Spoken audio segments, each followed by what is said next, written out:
Welcome to Principal Center Radio, helping you build capacity for instructional leadership. Here's your host, Director of the Principal Center, Dr. Justin Bader.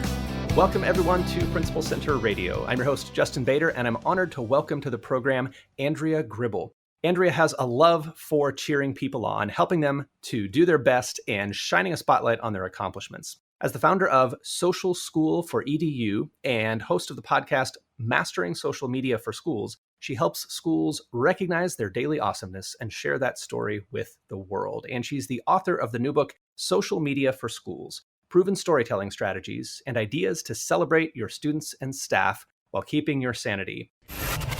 And now, our feature presentation. Andrea, welcome to Principal Center Radio. Thank you so much for having me. I'm excited to be here. Well, let's talk about social media for schools. This is the kind of thing that we've, by now all gotten the sense that we should be doing, that it's good for our school's image, it's good for our ballot measures and tax levies and things like that. If people have a sense of what's going on in schools, it's good for our relationships with parents. It's good to celebrate the accomplishments of our students and staff. But give us the big picture and the kind of the main case for thinking about social media. People are talking about your schools all the time, whether it's on social media, whether it's in person, but social media really allows schools to elevate their storytelling and get those stories out to more people. A small little school like the school district I started with in Wisconsin, we've only got 300 students in the whole school, but every week our stories are reaching more than 5,000 people a week on Facebook, and that's without any advertisements, okay? That's just all of the great things that are happening inside of our schools. So if we're not utilizing social media for celebrating the great things, we're really missing a big opportunity. And one of the reasons I wrote this book is I see a lot of schools struggling with this, and I see a lot of them kind of using it maybe in the wrong way, where it's just for information instead of those true celebrations. I think most schools realize they should be on it. Some are still scared, which I definitely address in the book as far as how to handle that negativity. But we shouldn't let that fear inhibit our storytelling, because there's great things happening with our students and staff every single day. Let's talk a little bit about announcements, because I think schools are most eager to put effort into getting the word out about announcements, like when there is school and when there is not school. We don't want kids getting dropped off on non-school days. We want everybody to show up on the right days. We want people to know about important school events. And it is hard to get parents, frankly, to pay attention to school announcements. What's going on with that? Why is it so hard just at a basic level to communicate basic information? And then how does that relate to the celebration that we've been talking about?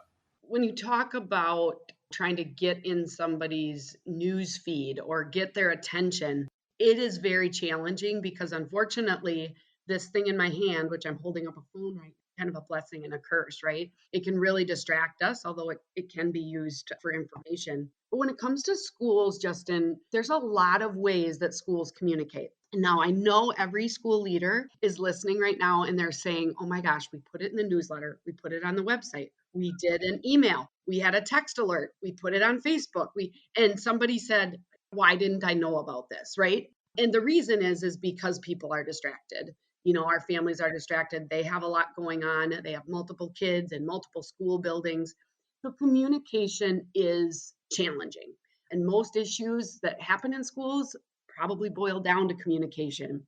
The trick is just using the right tool for the right message that you want to get out. So I always explain, just like you wouldn't put everything on that billboard in front of your school, the sign, don't put everything on social media, because the way that you reach more people on social media is by engagement. So if I simply have hey, don't forget that there's a fundraiser on Friday night and it's just a flyer that I'm posting, that post is probably not going to get a lot of likes and comments and shares. And so it's not going to reach very many people. So you may think that, hey, I've got 5,000 followers on my Facebook page, so I'm going to throw this on Facebook and reach a bunch of people. It's just not the way the algorithm works. Doesn't mean you can't do that sometimes, but you need to realize that there's many more ways that you can communicate that message more effectively. I think you got to get creative with the way that you put out information. I mean, somebody would much rather watch, a short video of a superintendent, right? Maybe singing about there's no school today, or a video of your students getting ready for a play, right? A musical that's coming up. Instead of just the flyer, gosh, what if you had pictures of them during dress rehearsal or them in character inviting the community in? Because of all those distractions that happen, your social media content needs to stand out. And it's easier than you think because we have masters in social media in our schools right now with our students, with our staff. They know how to really stand out, get creative, and reach people in new ways if we can tap in to those folks to help us. Well, let's talk about the appropriate channels for different types of information, because obviously we want to celebrate good things, but making urgent announcements, practice has been canceled, there's a 2-hour late start tomorrow or early dismissal Friday, whatever. Like, we have different types of information that we need to communicate. What are some of the best formats and formats to avoid for certain types of information? Because we certainly don't want people to see in their news feed 3 days later that we have an early dismissal tomorrow, but we do want those celebrations of student learning and great things that are happening to show up for people. Like help us sort through kind of the medium and the message match. Yeah, well, you bring up a great point. On social media, you do not get to determine when someone sees your content. So if you say, don't forget the big game is tonight, they may be seeing that 3 days later, and all of a sudden you've got people showing up at your school when the game was on, Tuesday night and now it's Friday. You need to put in specific dates, sometimes even years, and making sure that, hey, they know it's 2023. Sudden your kids will get creative. And, on April, 14th, when we had a big snowstorm up here in Wisconsin, all of a sudden they say, hey, there's no school today. I also just want to say, if you choose to give information out on social media and then you have an update. So let's say it's a 2-hour delay and then it's changed into a no school day. If you choose to put that on social media, you should not put that in 2 different posts, because Justin, all of a sudden, they're not going to see that the update and they're going to see one or the other and be really confused. You also need to think about this if you're using it in a crisis situation, that you actually make updates to the previous one. With Twitter, that's a little more newsworthy items that are kind of, to go to the latest and greatest. But there is editing within Facebook, there is editing within Instagram. But in regards to how reminders and some of these things work on social media, something I teach in the book is using stories as a method to get those out. So Instagram and Facebook, you can post to both stories at the same time. They live for 24 hours, so they're only up there. They don't muck up the feed.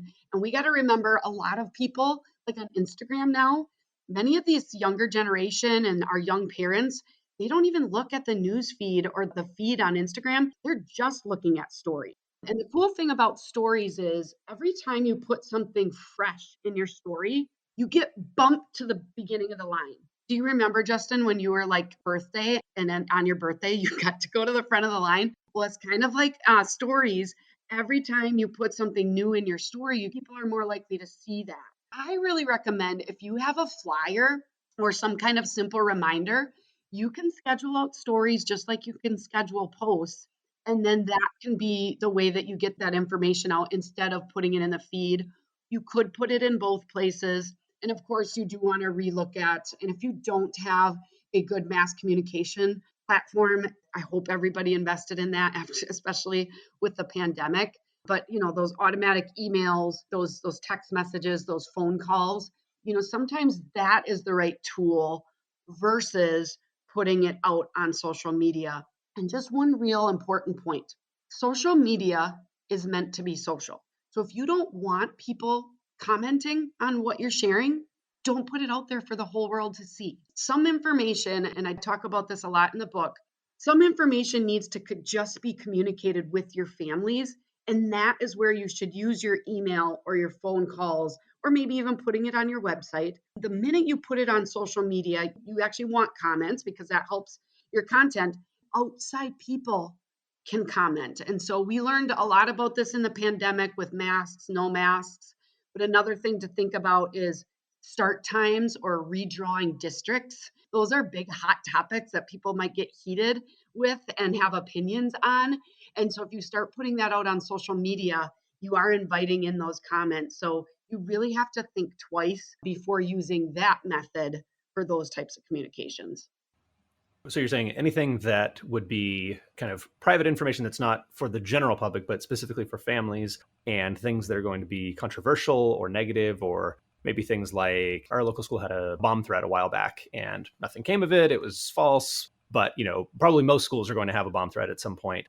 Is that the kind of thing that you're saying we don't want to make an Instagram post about our bomb threat, that kind of announcement?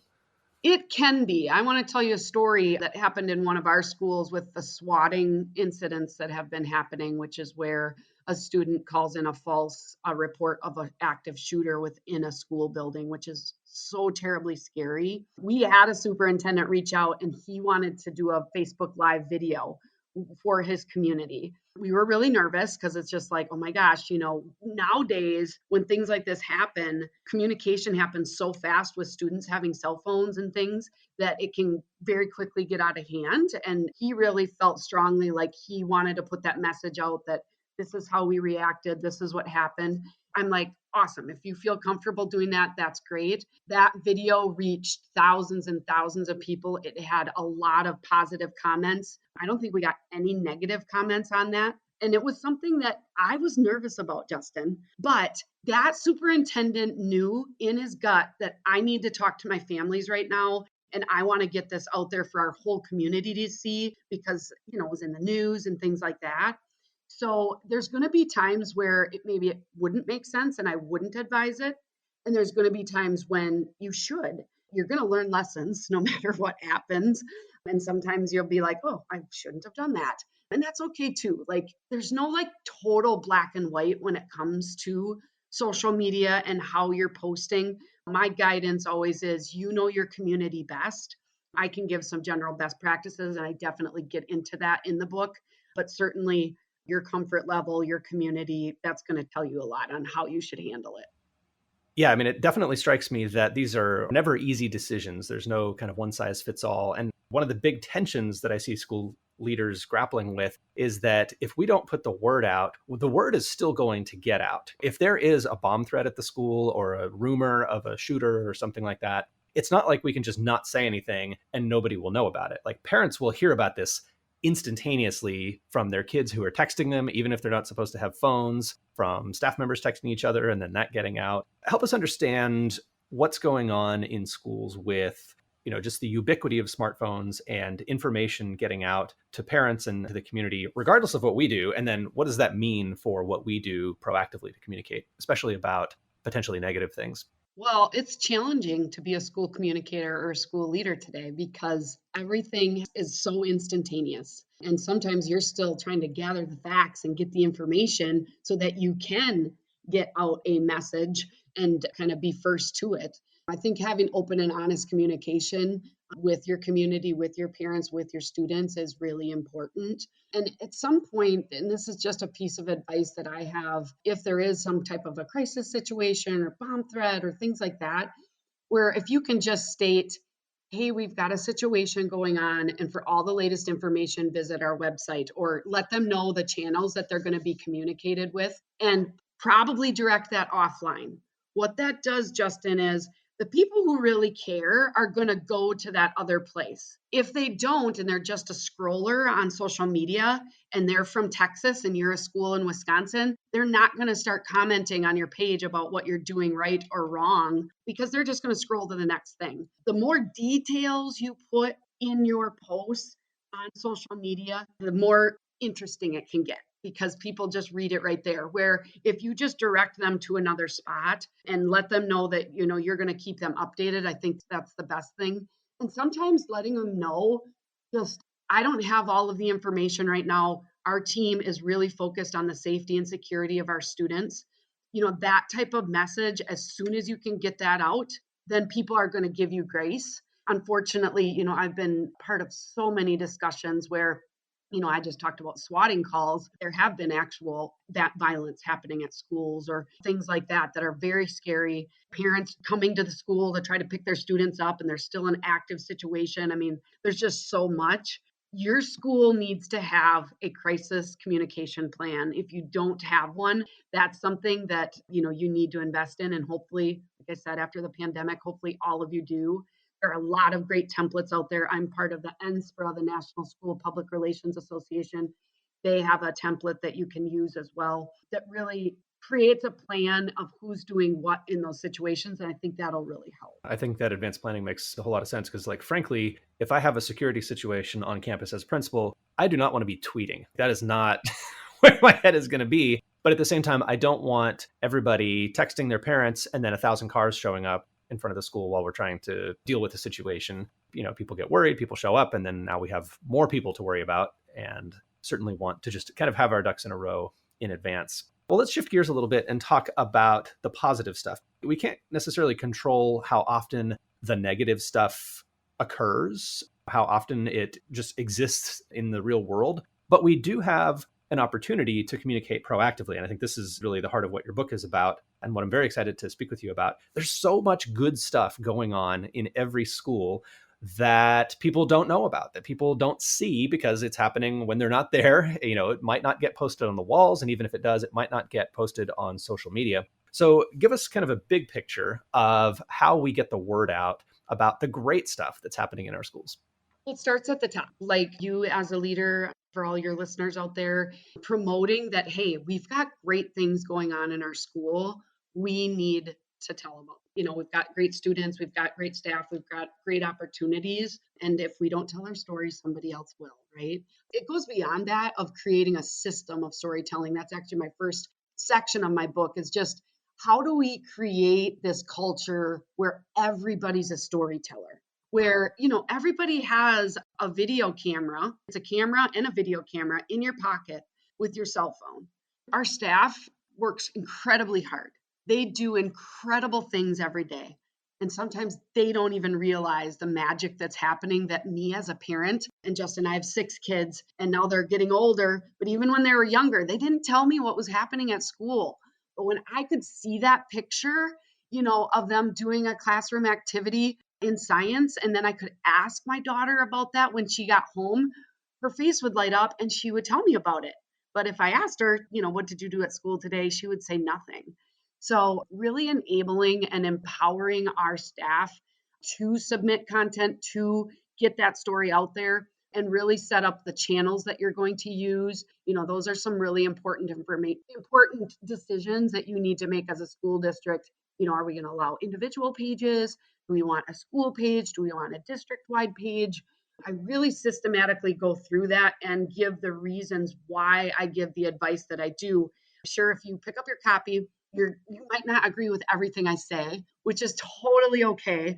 I've worked with over 1,000 schools, in my last 9 years of doing this business. And so we're trying to give you proven methods and techniques and systems that actually work in a school setting so that every day we can be making those daily deposits of positive stories of look at how great we're using our resources, look at how we're integrating technology, look at how we're teaching communication and compassion and all of that in our schools, so that when something bad happens, you've got all those positive deposits already made. Talk to us a little bit more about photos, because I feel like there's such a power in seeing student work, seeing students at work, even just seeing pictures of your kid doing something at work seems so powerful. What have you found on that front? And they're great photos. We have a lot of great photographers out there, and we have some people that don't take as great pictures. But what we found is that, use the picture. Don't be a perfectionist. We want to share the story. And so even if it's a little bit far away, we've got some creative ways of wording some of those, like, hey, we know the picture's a little fuzzy, but you can guarantee our students were having fun, this event or whatever. You just got to get a little creative using those. But yes, parents want to see students learning. They want to see them engaged. They want to see videos, right? We just need to take the pictures when they happen, Justin, and then worry about writing the 2-sentence caption, which should only take a couple minutes or less. But take the picture or the video when it's happening. And then once you've gotten to eat and go to the bathroom, which I know are 2 rare things for our staff members these days, but when you can do those 2 things, then you worry about sending that in. I think Some people get caught up in it's social media. It has to be instant. We have to post this right away. You don't. We actually schedule things out. So we're posting at specific times that are going to reach our parents. We schedule those stories out so that we're not posting 10 things on Read Across America Day, but then we're posting nothing for the next 5 days.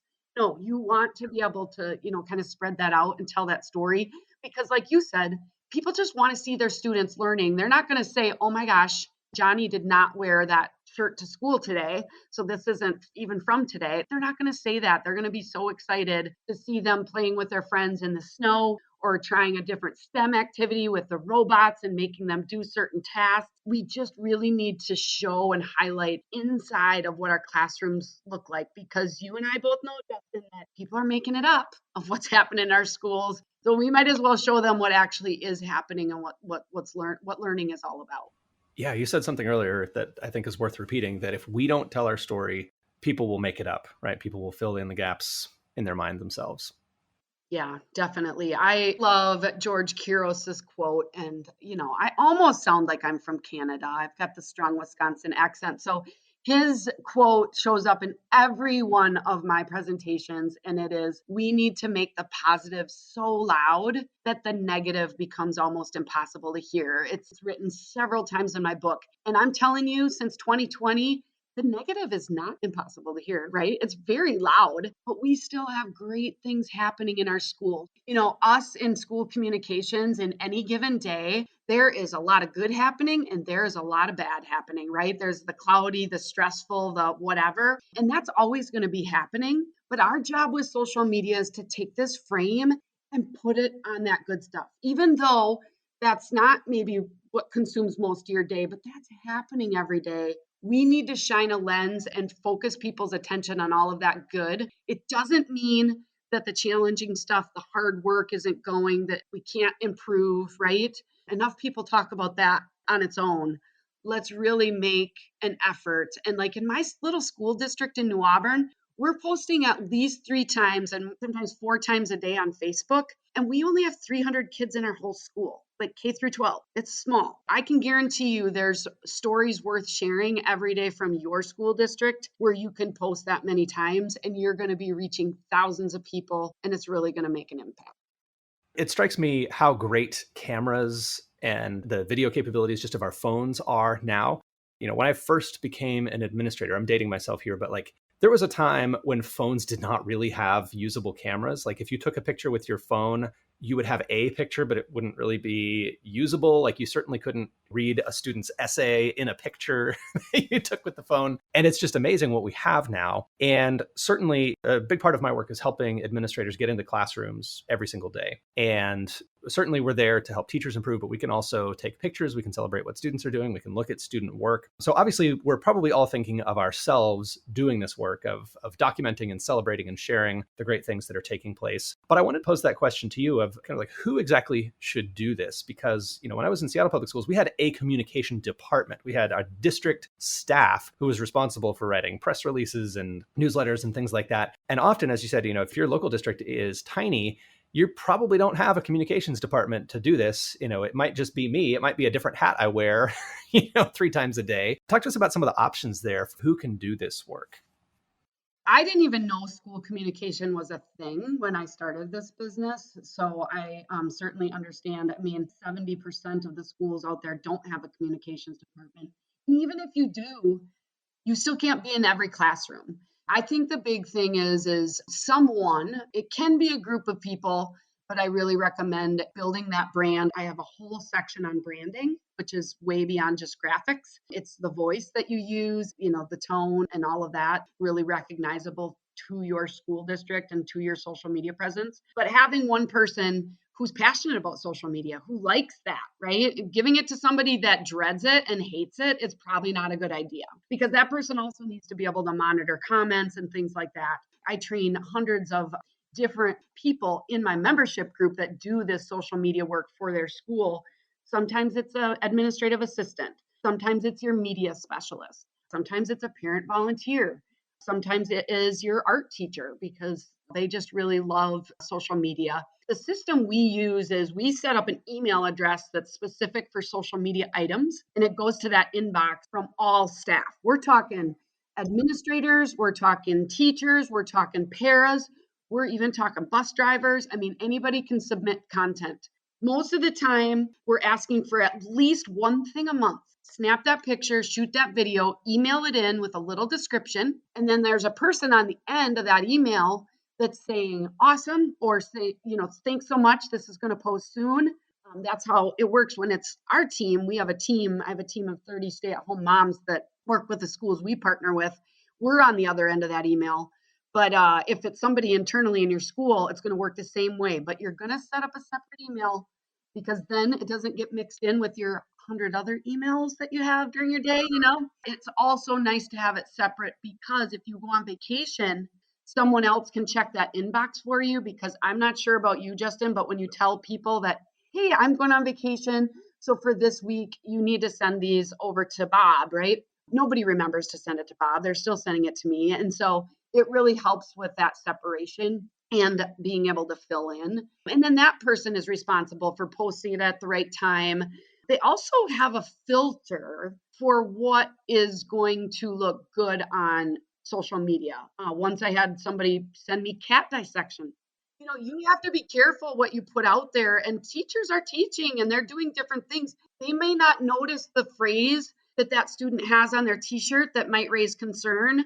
They may not see how unhappy that student looks in that photo, where I'm a mom of 6. Like, that would bother me if my child looked really unhappy at school, right? So having somebody trained in this role, whether they're a principal, an assistant, a media specialist, teacher, whatever role they are, but that they develop those skills to know what is okay and what isn't. And of course, it's changing all the time, because there's always things happening or in the news. It's an art form. It's a skill and an art, and we're just all learning together. Well, I know the book has quite a bit in the way of specific guidance and systems and processes that you can put in place for your school. I know you have training that you do. You have kind of an annual membership that includes a lot of training for people who want to build this skill set. And I will say, for anyone who is looking for a new position, or if you are working your way toward a principalship, this is probably a great skill to develop, to be able to tell the story of your school. And then you also, as you said, have a team that does this on kind of an outsourced basis. Is that right? Where people set up an email account and send you stuff, and then your team manages the posting of that. Is that right? Yes. I have a limited capacity. We're at 84 school districts that we do that for across the country. A lot in Wisconsin and Minnesota, because that's where I got my start. But we're in California, we're in Pennsylvania, we're in Ohio, we're in Nebraska. So we're kind of all over. But yeah, I think this book is really a great foundation of a system that can work in any school district, public, private, charter. Virtual is a little bit more challenging when it comes to social media, just because you don't have kids actually in your building and it's a little more spread out. But these practices are really helpful. And then from there, if you need more help, because Justin, social media literally changes every day. There's always new things that we're learning. And so that is where my membership, which is an annual program, where I'm doing weekly trainings actually, and we record everything. You have access to all of the trainings I've ever done. So whether you're looking for, oh my gosh, I don't know how to do Instagram Reels, or I want to set up a LinkedIn page, or oh my gosh, how do I get engagement better, or give me some ideas for Teacher Appreciation Week. We've got all of those resources at your fingertips in that group. My goal, I just know there's more stories, more goodness, more incredible things happening than we could ever put on social media. But the more storytellers we get out there that can confidently share these stories, the better. And I just hope to be a tool to help amazing educators like your listeners, like yourself, get those stories out to the world. So the book is Social Media for Schools, Proven Storytelling Strategies and Ideas to Celebrate Your Students and Staff While Keeping Your Sanity. And Andrea, if people want to learn more about the book, learn more about your programs and the services that you offer, where can they go online? Yeah, the best spot is socialschool4edu.com. That's the number 4. And you'll be able to look at my book, my podcast, really helpful blogs on. Then you can reach out to me, and all my contact information is there as well. Thanks for listening to Principal Center Radio. For more great episodes, subscribe on our website at principalcenter.com/radio.